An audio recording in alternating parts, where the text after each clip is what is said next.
There's actually quite a list of topics for this evening. One I'm going to get out of the way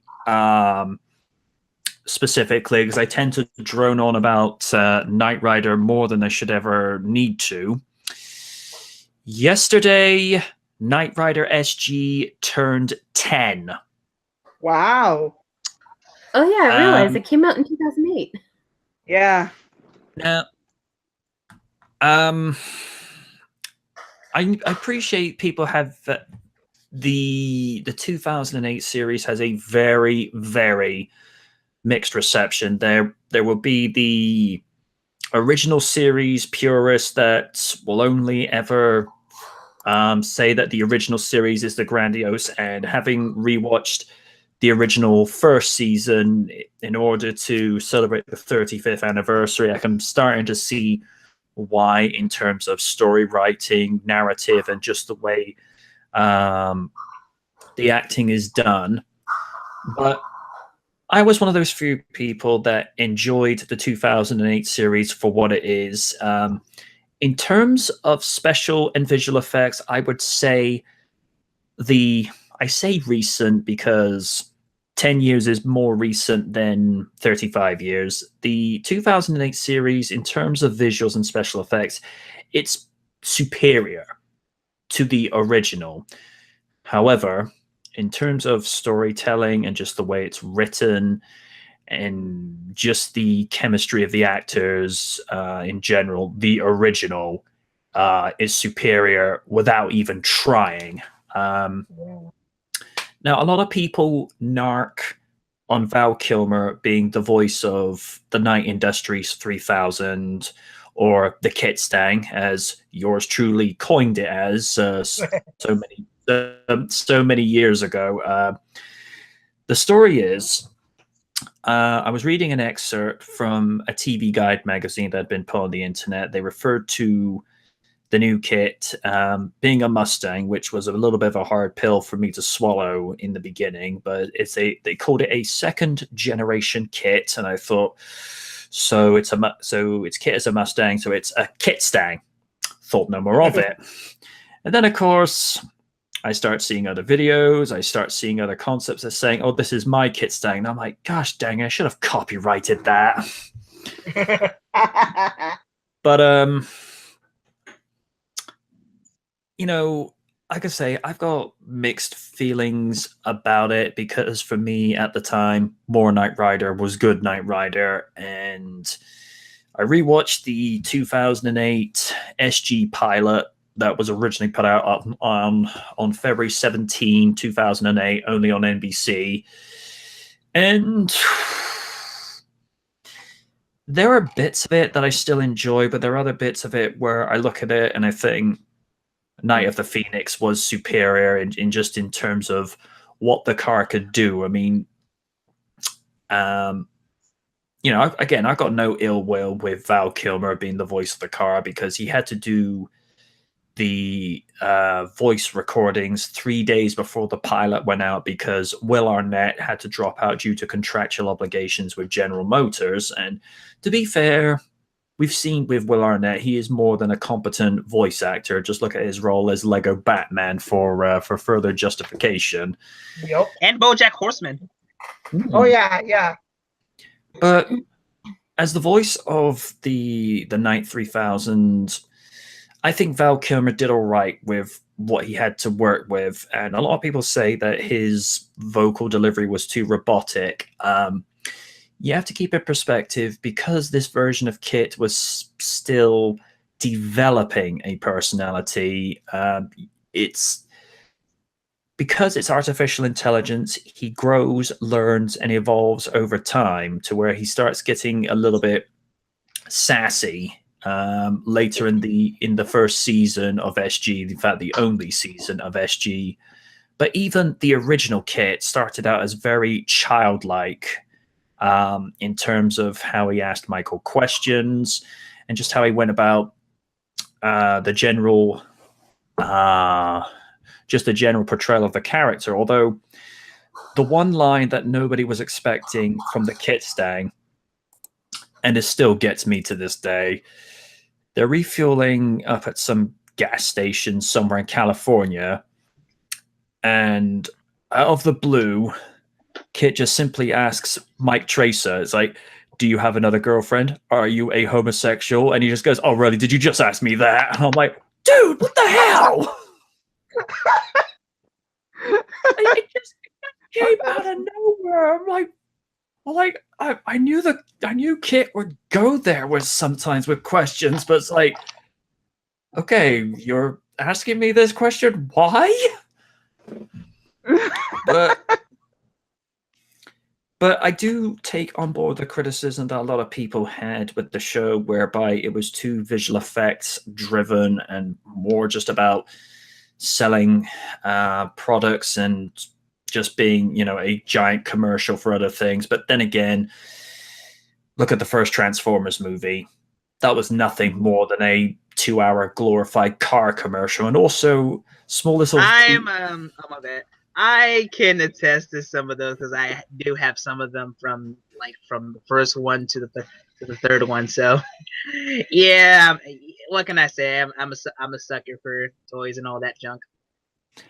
I remember a buddy of mine, because we actually went to go see the first Transformers movie just as it came out. And when you see the Xbox 360 transform into that new...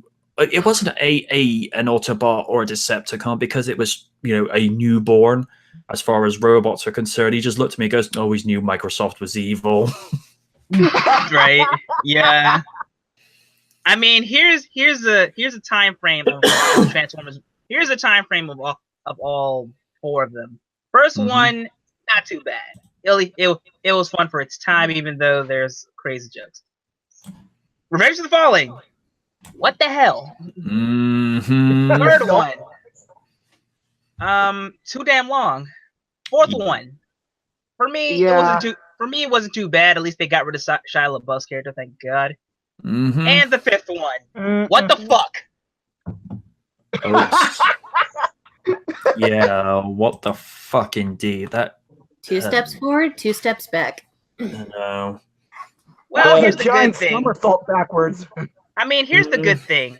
After the standalone Bumblebee movie, the Bayverse will be totally erased and will be rebooted. Good. Oh, let's hope. Let's hope. But like I say, no, we just went off onto a tangent. But I enjoyed that series for what it was. It's a shame in a lot of ways because Justin Bruning could have really gone on to other things internationally, considered he'd come from The Young and the Restless, and I thought he was all right as Michael Knight II. A lot of people thought his acting was a bit stiff. It's like, hey, look, sometimes it's not always the actor's fault. It's just the direction and the material they're given. And as I've said so many times before, particularly with voice acting, again, coming back to the Kit stand, they said he sounds too robotic. A voice actor is only as good as the person directing them. If the series had, say, Andrea Romano or Ginny McSwain directing Val Kilmer with the voiceovers, then it would have been a completely different story, because both of those are more than accomplished voice directors. And Andrea Romano, I mean, her resume of work speaks for itself, particularly considering all the work she's done with the DC direct-to-DVD movies. And from what I also understand, she was also the voice director for the original DuckTales series. Nice. Yeah. I mean, she was a very. I mean, for me, she was very interwoven in my childhood, especially with the DC animated universe. Yeah. So, the show was what it was. Do I think it was cut way too soon? Absolutely.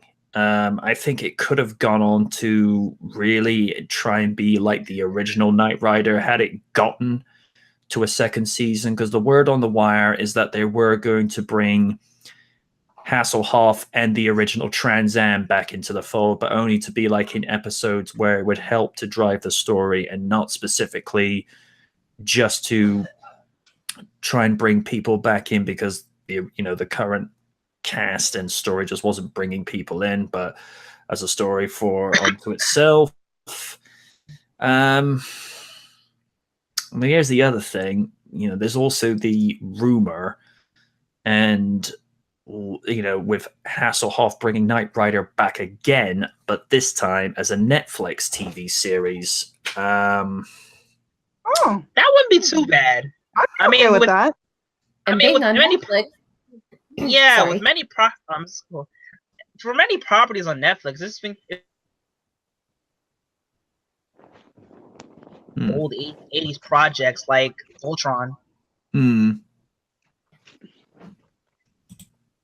Yeah, being on a big product like Netflix, it will give Hasselhoff more liberties to do his vision right. He had said one of the biggest problems with regards to all these other shows that come after the original series, like Team Knight Rider, which we don't talk about. I only ever saw a handful of episodes, and I'm like, this ain't Knight Rider. Because, you had 5 talking vehicles, but none of them had even like half the capabilities of the original car. And again, with the SG series, people are mixed on it. Nick Nugent in particular, he appreciates what the cast did, but to him, that wasn't Knight Rider. That's his thing. I enjoyed it for what it was, because technologically it was a little bit more up to date and what have you. But even I can understand why people weren't particularly too thrilled with the idea. And of course, as you've all seen, with the idea of the Mustang transforming into other vehicles like pickup trucks and people carriers, I'm like, and then of course, Kit versus car from Knight to King's Pawn. Oh, sweet Lord. I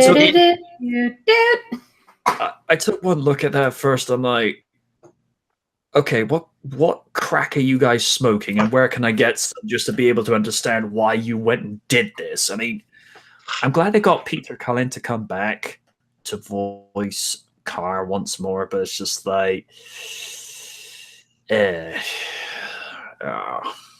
Didn't you show me clips of that my first time at night? Oh yeah, I remember. Yup, I remember.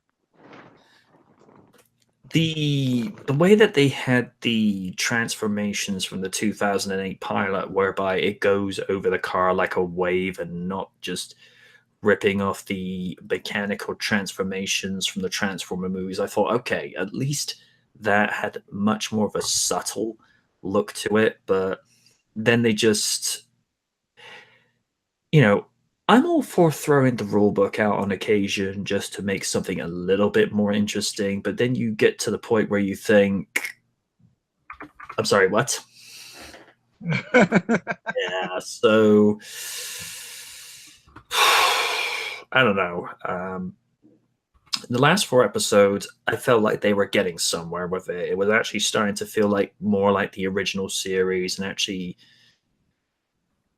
going with the premise of a big organization in secret, but actually helping people with small problems like the original series did, because Knight Rider was always about helping the little guy. And it felt like after dealing with the terrorist of the week formula to government conspiracies, all this hoo-ha, whatnot, it was getting back to what it should be.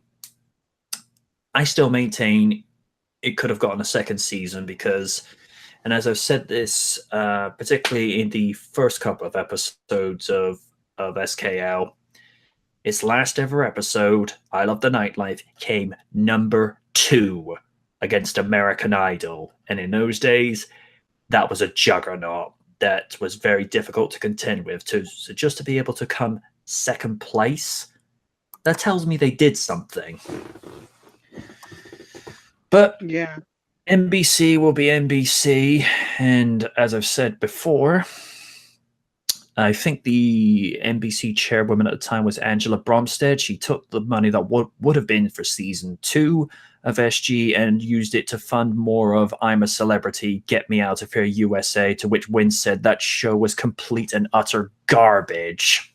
But then again, that's most reality TV. Again, I have a few exceptions like Mythbusters and Face Off, because at least with Face Off, you're seeing behind the scenes of how people work in the Hollywood makeup and special effects industry. They're expressing their creativity, their art, and I respect my fellow artists.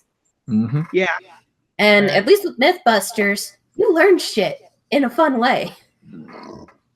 And as we also learned from that first season, Lydia unfortunately put herself through keeping up with the Kardashians. For the record, for my mother's sake, I did that for my mother's sake. We went from Knight Rider to Kim Kardashian. Gosh dang. This is the common SKL occurrence. People will talk about everything and everything, and the subjects will tend to bounce quick. Yeah.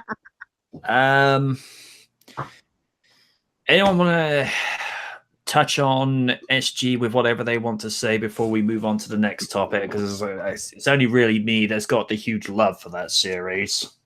I'd love to, but I never had the chance to really see much of it. I saw maybe only one episode, and I don't really recall it all that well. I just remember. Same. Oh, my fault. I just remember. Okay. Oh, that's cool. I just remember the trailer for it, just hearing the voice, like, okay, sounds cool. I mean, Kit Mustang looking thing looked pretty cool. I mean, that's the only thing I got from it. So, you know. Yeah. Alrighty, and with that, we'll move on to another one.